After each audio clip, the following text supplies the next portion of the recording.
Seja bem-vindo à aula mestre da Escola Bíblica Dominical do Teologia 24 Horas. Hoje, a gente vai mergulhar num tema que, vamos combinar, faz parte da jornada de todo mundo, a tentação. E para nos guiar, temos um material riquíssimo, que é a lição 4 da revista Betel Dominical, preparada pelo pastor Francisco Miranda. A nossa missão aqui é desvendar como o próprio Cristo nos ensinou a enfrentar e vencer. E mais importante, como aplicar isso de um jeito prático, né? No nosso dia a dia. Exatamente. E a ideia da fonte é ir além do superficial. É compreender o que a Escritura realmente diz sobre a tentação. Sabe? Distinguindo o que é prova e o que é, de fato, incitação ao mal. A gente vai analisar o mecanismo interno da tentação e, o que é mais importante, as estratégias que Deus nos dá para a vitória. Transformar um campo de batalha em um lugar de honra a Deus. Ok, vamos desvendar isso então. O material já começa com uma ideia que me pareceu fundamental. A vitória sobre a tentação exige preparo, não é no improviso. E o maior modelo desse preparo é o próprio Jesus no deserto, como está lá em Mateus capítulo 4. Ele foi tentado em tudo, mas sem pecado. Exato. E o primeiro passo nesse preparo é entender o que realmente está acontecendo. A linguagem original do Novo Testamento aqui é muito reveladora.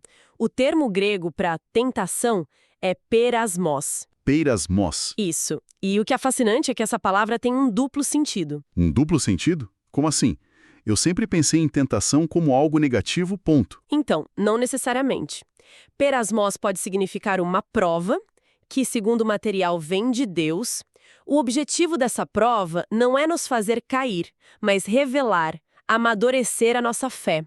Como o livro de Tiago descreve. É como o fogo que purifica o ouro, sabe? Ah, entendi. Por outro lado, perasmos pode ser a tentação, a incitação direta ao mal, cuja fonte é o diabo, e o objetivo é um só: nos destruir. Nossa, então a mesma palavra pode descrever uma prova para me fortalecer ou uma armadilha para me destruir. Isso muda tudo. Muda completamente. Quer dizer que, quando a gente se sente pressionado, a primeira pergunta não deveria ser por que isso está acontecendo comigo? Mas talvez, qual é a fonte disso? Perfeito. É exatamente esse o ponto. E a fonte deixa isso claro citando Tiago 1,13. Ninguém, ao ser tentado, diga, sou tentado por Deus. Deus, por sua santidade, não incita ao mal. Saber essa diferença já é o primeiro passo para a vitória. E o confronto de Jesus no deserto é a nossa grande aula prática sobre isso. A fonte aponta para 3 ataques específicos. O primeiro é a tentação física, certo. Depois de 40 dias de jejum, a fome era real, urgente. Era uma necessidade humana legítima. E é aí que mora a sutileza da tentação, né? O diabo não diz esqueça Deus. Ele diz, use seu poder para resolver seu problema agora. Manda que estas pedras se tornem pães. É o convite para o atalho, para satisfazer uma necessidade real, mas fora do tempo e da dependência de Deus. E a resposta de Jesus é um golpe de mestre. Ele não discute sobre a fome, ele redefine a prioridade. Nem só de pão viverá o homem, mas de toda a palavra que procede da boca de Deus. Ele basicamente diz que a dependência espiritual é mais vital que a necessidade física. Exatamente. Aí vem o segundo ataque, que vai mais fundo, na identidade. O diabo leva ao ponto mais alto do templo e, olha que interessante, ele usa a escritura, o Salmo 91, contra Jesus. Se tu és o Filho de Deus, lança-te daqui abaixo. Espera aí, isso é uma tática muito avançada. O diabo citando a Bíblia. Isso mostra que não basta conhecer versículos, né? É preciso entender o coração de Deus por trás deles. Perfeito. Era um convite à presunção, a testar a Deus, a transformar a fé num espetáculo para provar sua identidade. E a resposta de Jesus, de novo com a Escritura, é: não tentarás o Senhor teu Deus. Ele se recusa a manipular as promessas de Deus para se autoafirmar. A fé verdadeira confia, não exige prova performática. E por fim vem a oferta irrecusável. Todos os reinos do mundo por um simples ato de adoração. É a tentação da ambição. O atalho definitivo. A coroa, mas sem a cruz. O resultado, sem o processo. era a oferta de alcançar o objetivo divino por um método diabólico. E a resposta de Jesus encerra a conversa. Ao Senhor teu Deus adorarás e só a Ele servirás. Ele estabelece a lealdade exclusiva. Não existe negociação quando o assunto é adoração. Se a gente conecta tudo isso como a fonte sugere, vemos um padrão muito claro. Jesus não debate, ele não negocia, ele não flerta com a sugestão. De jeito nenhum. Ele a confronta imediatamente com a autoridade da palavra. Está escrito. E com isso ele deixa um modelo pra gente, um modelo triplo de resistência. Sim. Primeiro, a palavra. Não como um amuleto, mas como a verdade que a gente internaliza. Segundo, a oração, que é nossa linha de comunicação e dependência constante. E terceiro, a vigilância. O material destaca o termo grego gregoreu. Gregoreu? Isso, que significa literalmente permanecer desperto. Não é sobre paranoia, mas sobre um estado de alerta espiritual, sabe? Estar consciente das táticas do inimigo. O que nos leva à pergunta inevitável. O que tudo isso significa para nós hoje? Nas nossas lutas que parecem bem menores que um confronto no deserto. A fonte reforça algo que eu acho libertador. Ser tentado não é pecado. O pecado é ceder. Essa distinção é crucial para a nossa saúde espiritual. A carta aos Hebreus, no capítulo 4, diz que Jesus foi tentado em tudo que a gente é, porém sem pecado. A presença da tentação não significa que você é fraco ou um fracasso. Significa que a batalha é real. A queda, no entanto, é uma escolha. E o texto de Tiago 1, versículos 14 e 15, nos dá um diagnóstico preciso de como essa escolha acontece por dentro, né? Exato, um diagnóstico. Tiago descreve um processo. O desejo concebe, dá à luz o pecado, e o pecado, uma vez maduro, gera morte. E ele começa com a nossa própria cobiça. Sim, a palavra grega é eptimia. Epitimia. Isso soa bem mais intenso do que apenas desejo ou vontade. Qual é a nuance aqui? É muito mais intenso, não é simplesmente querer algo. É um desejo profundo, muitas vezes desordenado. A fonte o descreve como o motor interno onde a tentação externa se encaixa. É o gancho interno que permite que a isca externa tenha poder. Sem essa epitimia, a tentação não teria onde se agarrar, sabe? Faz todo sentido. Então é um processo que pode ser interrompido. Em qualquer etapa. Primeiro somos atraídos por essa cobiça, depois o desejo concebe, ou seja, a gente consente com ele na mente e só então ele gera o pecado. A fonte usa 2 exemplos bíblicos muito fortes para ilustrar isso na prática. O primeiro é Davi e a tentação da carne. Vamos dar uma olhada nisso. O texto aponta que tudo começou com a ociosidade. O rei que devia estar na guerra estava passeando no terraço. A lição sugere que a falta de propósito é um terreno fértil para a tentação. É um ponto central que a fonte levanta. A ociosidade de Davi o colocou num estado de vulnerabilidade. E a partir daí, vemos a sequência de Tiago em ação. Primeiro o olhar, ele viu Batseba. Depois, o pensamento que ficou ali, ele não desviou o olhar nem o pensamento. Em seguida, a investigação, ele perguntou quem ela era. E, finalmente, a ação. Ele mandou buscá-la. Não foi uma única decisão ruim, foi uma cascata de pequenos comprometimentos. Uma cascata. Perfeito. E o que começa com um desejo secreto rapidamente escala para adultério, engano e assassinato. Mostra como o pecado exige pecados maiores para se encobrir. Exatamente. A tentação floresce no segredo e se alimenta do encobrimento. O segundo exemplo que o material nos dá ataca outra área, a história de Geazi, o servo do profeta Eliseu. Certo, em 2 Reis 5. Eliseu cura Naamã da lepra e recusa qualquer pagamento.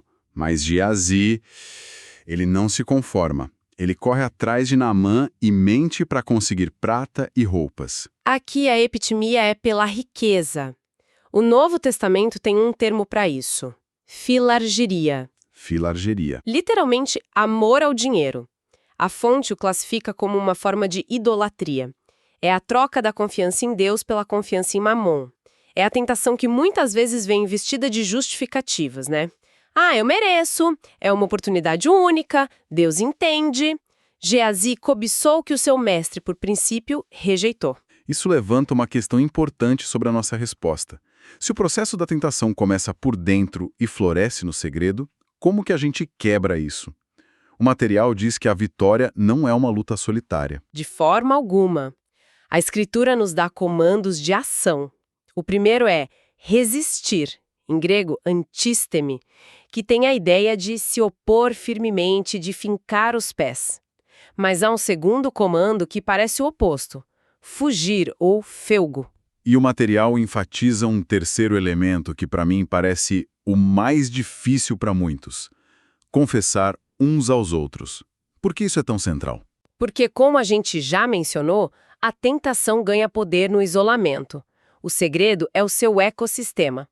Quando a gente traz a nossa luta para a luz, através da confissão a um irmão ou irmã de confiança, nós quebramos o poder do segredo. A santidade cresce na luz da comunidade e da prestação de contas. Lutar no escuro é lutar sozinho, e essa não é a estratégia bíblica. Ok, então já diagnosticamos o problema, vimos o mecanismo, os exemplos.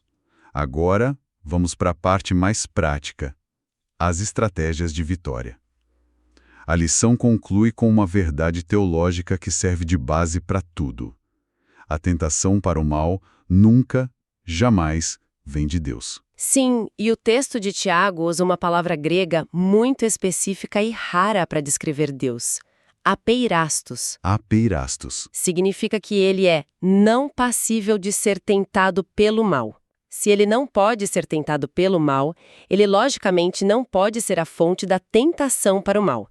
Isso elimina qualquer desculpa teológica para o nosso pecado e coloca a responsabilidade de volta nas nossas escolhas. Escolhas movidas pela nossa epitimia. Exatamente. Mas não estamos sozinhos nessa responsabilidade.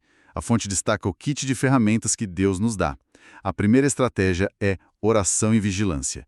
Jesus foi muito direto. Vigiai e orai para que não entreis em tentação. A fonte descreve a oração como a pausa santa. Adorei essa expressão. É como apertar o botão de pausa no impulso, né? É a melhor definição. A tentação opera na urgência, no agora. A oração nos reconecta com a perspectiva da eternidade. Ela realinha a nossa vontade com a de Deus e quebra o senso de imediatismo que a tentação exige. E a vigilância, o gregoreio, é a outra metade. Estar ciente dos nossos próprios gatilhos, das nossas fraquezas, dos ambientes que nos deixam vulneráveis. A segunda estratégia é fugir. E aqui eu confesso, isso pode soar um pouco como covardia.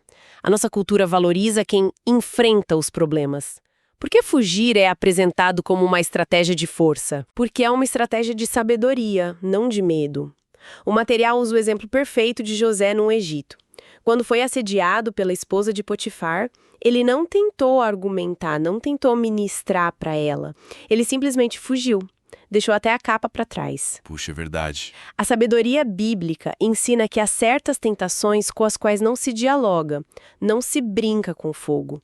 Fugir é reconhecer que a batalha é vencida ao não lutar no terreno escolhido pelo inimigo. É uma retirada estratégica. E por fim, a palavra como fundamento. Voltamos a Jesus no deserto. Ter a Escritura no coração não é sobre ter uma resposta inteligente, mas ter a resposta verdadeira no momento da pressão. Exatamente. É o alicerce. E a promessa que amarra todas essas estratégias e nos dá a certeza da vitória está em 1 Coríntios 10:13. É uma das passagens mais encorajadoras da Escritura sobre esse tema. Sim, aquela que diz que Deus é fiel e não permitirá que sejamos tentados além do que podemos suportar. Isso. Mas tem a segunda parte, que é a chave. A parte do escape, juntamente com a tentação, proverá livramento. Sim, a saída. A palavra grega é ekbasis. Não significa que Deus vai remover a tentação, mas que Ele sempre, em toda e qualquer tentação, vai abrir um caminho para fora. Sempre haverá uma porta de escape. Então a nossa vitória não se baseia na nossa força de vontade? Não, se baseia na nossa capacidade de encontrar e tomar essa saída que a fidelidade de Deus nos provém. Vencer a tentação se torna, então, um ato de adoração, uma declaração de confiança na fidelidade dele. Resumindo nossa análise do material do pastor Francisco Miranda, aprendemos com o exemplo de Cristo que a palavra de Deus é a nossa arma de confronto e defesa. Vimos com Tiago que a tentação segue um processo interno, que começa na nossa própria cobiça, mas que, e isso é importante, pode ser interrompido a qualquer momento. E recebemos de Deus um conjunto de estratégias claras, né? Orar, vigiar, fugir, confessar. E a promessa inabalável de que ele sempre provê um escape. A batalha é real, mas a vitória é absolutamente possível. E para deixar uma reflexão final, a fonte fala sobre santidade prática e glorificar a Deus no corpo. Isso me leva a uma pergunta. E se as pequenas vitórias diárias sobre a tentação, aquelas que ninguém vê, sabe? A escolha que a gente faz nos pensamentos, no que vemos na tela, nas palavras que escolhemos não dizer, e se essas pequenas vitórias forem, na verdade, os atos de adoração mais sinceros e poderosos que podemos oferecer a Deus no nosso dia a dia? Uma ótima reflexão para levarmos conosco. Comente como esta aula mestre facilitou a preparação de sua aula. E se você quiser aprofundar, acesse gratuitamente o teologia24horas.com.br. Teologia 24 horas, um jeito inteligente de ensinar e aprender.